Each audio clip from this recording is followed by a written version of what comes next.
Hello comrades, this is General Luigi, and welcome to Let's Prepare to Play Fire Emblem Awakening. We've just recently hit the halfway point with these pairing elections. Of the 15 pairings being voted on, 8 of them have been chosen. Anyway, as always, before I start, I feel I need to remind you that I am classifying pairings according to my personal views on what works, what doesn't, what's believable, and what isn't. You are free to disagree with me, and I wouldn't be surprised if you did, but as I pointed out in the prologue, I will not stand for flaming. I probably didn't need to point that out, but you never know. Anyway, this week we're going to start by voting on who will marry Sully. Sully's supports with Frederick revolve mostly around her sparring with him and pondering why she can't beat him. It's clear from the start that they're already on good terms, so we don't really see anything along the lines of a budding friendship. However, we do get a good look at just what kind of person Sully is. She doesn't exactly make a secret of it, but she aims to be the best knight ever, and her losing to Frederick bothers her immensely.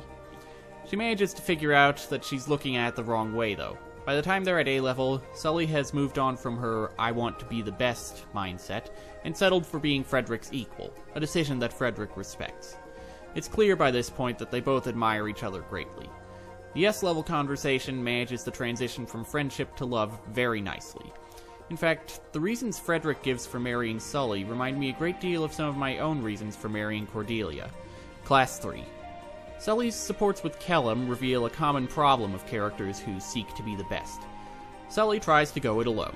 Kellum does everything he can to keep his comrades safe, but Sully doesn't want him watching her back.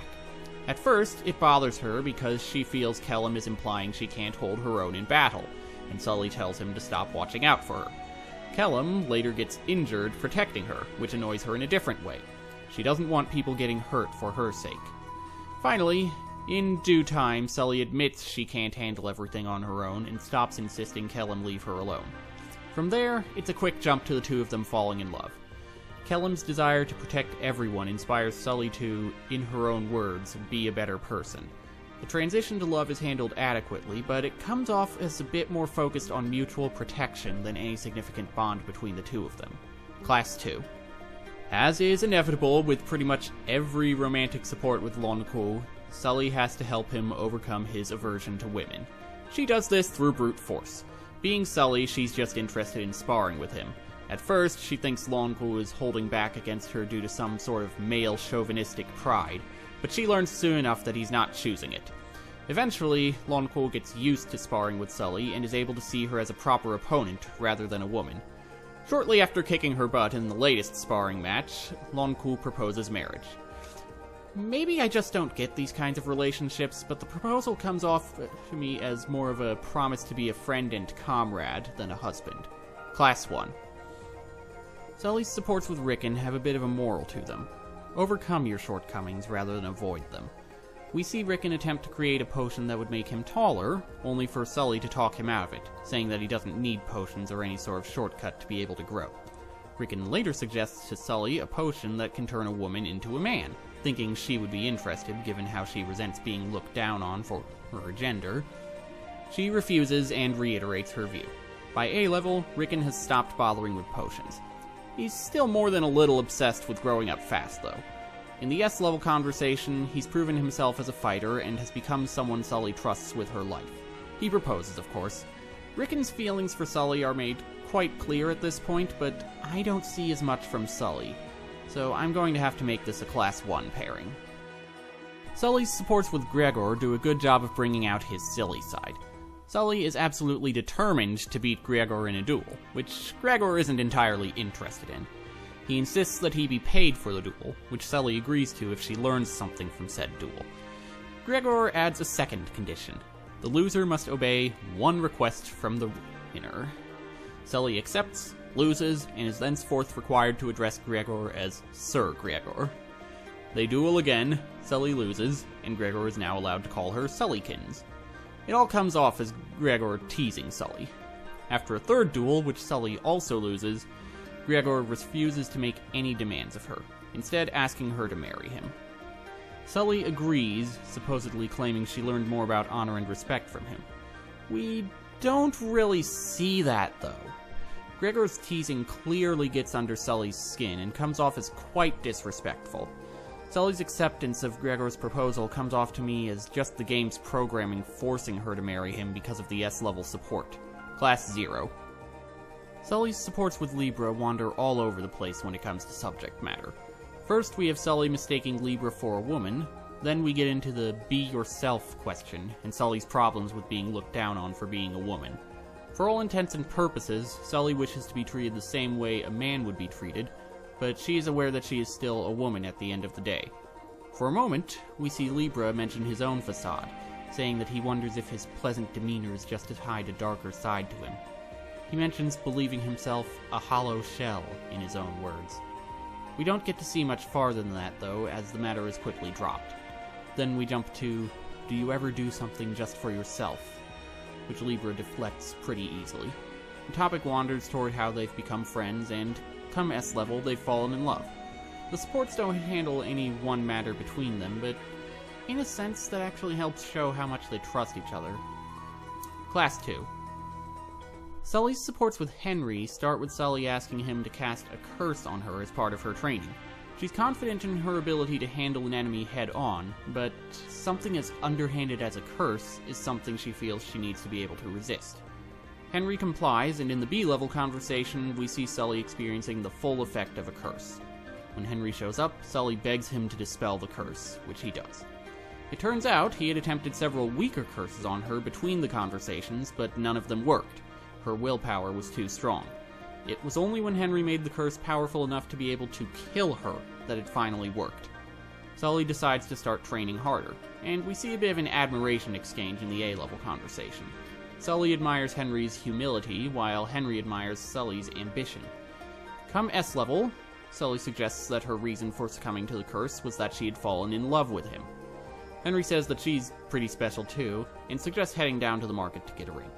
This is Henry we're talking about, remember?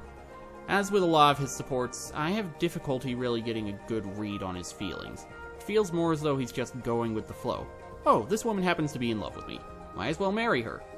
They get points for actually being able to become friends, but any romantic feelings between them are coming across very poorly. Class 1. Sully and Donald mostly swap stories about their respective lives and their supports. Donald asks Sully what it's like to be a knight, and after a few stories, Sully asks Donald what it's like to be a farmer. We don't actually get to hear the stories ourselves, though. Rather, it's implied that Sully and Donald exchange stories between the conversations. The problem is that any real signs of them getting closer are apparently also given off between the conversations. I like the whole comparing lives bit, and they even later agree to talk about the bad parts of their lives in the A-level conversation. However, I don't see any actual signs of a bond forming between them in the first 3 conversations, so Donald's marriage proposal strikes me as sudden. Yes, it's the S-level conversation, so it's not as if I didn't see it coming, but in the context of the conversations themselves, it seems to come out of nowhere. They swap stories, and then they decide to get married. That's it. Class 0. So those are Sully's potential husbands. As always, if you plan on watching my Let's Play of this game, it's partially up to you, assuming you vote. If you want Sully to marry someone in particular, please vote for that character by posting your vote in the comments section or sending me a private message. If you feel any of the Class 0 pairings deserve a chance, you have until 12 o'clock p.m. Pacific Standard Time this Wednesday, February 26th, to convince me to reclassify them. Now then, on to Yarn. Morgan's supports with Yarn, as with a lot of her supports, bring out her silliness for everyone to see. Morgan is absolutely fascinated with Yarn's ears and makes a point of playing with them, much to Yarn's annoyance. He even begins to suspect that she's doing it just to get a rise out of him. Between conversations, the desire to no longer be picked on by Morgan leads Yarn to start gathering his courage. Come A-level, Morgan proves Yarn's hypothesis correct. She was mostly playing with his ears to mess with him. S-level starts off as though it might as well be a continuation of the A-level conversation, and eventually wanders towards Morgan and Yarn acknowledging their feelings for each other. It's a better transition than some of the others, but still retroactively uses Morgan's feelings for Yarn to justify her earlier behavior. This pairing is really close to a Class 0, but it manages the transition to love just barely well enough for me to be willing to make it a Class 1 pairing. Yarn's supports with Noir call a great deal of attention to his cowardice. The C-level support is just a very quick conversation in which Yarn begs Noir to hide him, which she does without question. In B-level, Yarn thanks Noir for hiding him, and it's implied that he was hiding so that he wouldn't have to participate in any drills. He approaches Noir again in the A-level conversation, but is disappointed when she has to go off to battle herself. It turns out, Noir is plenty scared as well, but she insists on fighting anyway. Yarn, feeling guilty, summons the courage to join the battle. Come S-level, it is implied Yarn has become a lot braver, volunteering to fight all the time. When asked why she didn't ever snap at him, Noir reveals that she considered guilt more effective. Needless to say, her strategy worked. As we soon learn, though, love was also a factor. It's handled a lot better than most retroactive confessions, but I feel pretty much everything about Noir's plan could have just as easily worked in a non-romantic context. Ultimately, I can see these two getting along quite well as a couple, so despite my complaint about the retroactive declaration of love, I'm willing to make this a Class 3 pairing. Yarn's supports with Na show us a different side of him in a sense. Rather than focus on Yarn's cowardice, we get to see his feelings of inadequacy. Yarn and Na start off talking about their respective positions as two of the army's shapeshifters. It's pretty clear from the start that Na has the better deal. She can transform into a dragon, whereas Yarn can transform into a giant rabbit. To be fair, rabbits can be pretty nasty, but they're not exactly the most intimidating creatures. There's also the fact that Yarn's the last of his kind, so he feels obligated to keep living for the sake of his race. Na doesn't have that limitation. If she dies, there are plenty of others like her. We see a bit of a role reversal in the A-level conversation, though, in which Na is caught off guard by bandits. Slavers, to be specific, and kept from transforming. Yarn comes to the rescue, though, and fights the bandits off, gaining a bit of a confidence boost from doing so. Come S-level, it's shown that Na is still traumatized by the incident, and Yarn offers to stand guard by her tent for the sake of her peace of mind. He adds that the incident helped him realize his feelings for Na, and Na implies through her reaction that she feels the same way. There's a part of me that's bothered by the fact that Na had to be weakened for Yarn to become stronger, but I feel this support also shows how much they have in common despite what appear to be differences on the surface. As with Noir, I can easily see Yarn and Na making a good and believable couple. Class 3. Not many options left for the second group, huh? Just wait until it's Inigo's turn. Talk about poetic justice. The most flirtatious of the lot will have the fewest potential wives to choose from. But let's get to the point. If you want Yarn to marry someone in particular, please vote for that character by posting your vote in the comments section or sending me a private message. Since there aren't any Class 0 pairings this time around, there's no need to wait for reclassification for Yarn's pairings. The polls for both Sully and Yarn will close at 12 o'clock p.m. Pacific Standard Time this Saturday, February 29th. Wait. March 1st! March 1st! I'm sorry. Why did I think it was a leap year? Sorry about the long wait for this one, and I promise it won't take another 2 months for the next video to come up. I will see you next time.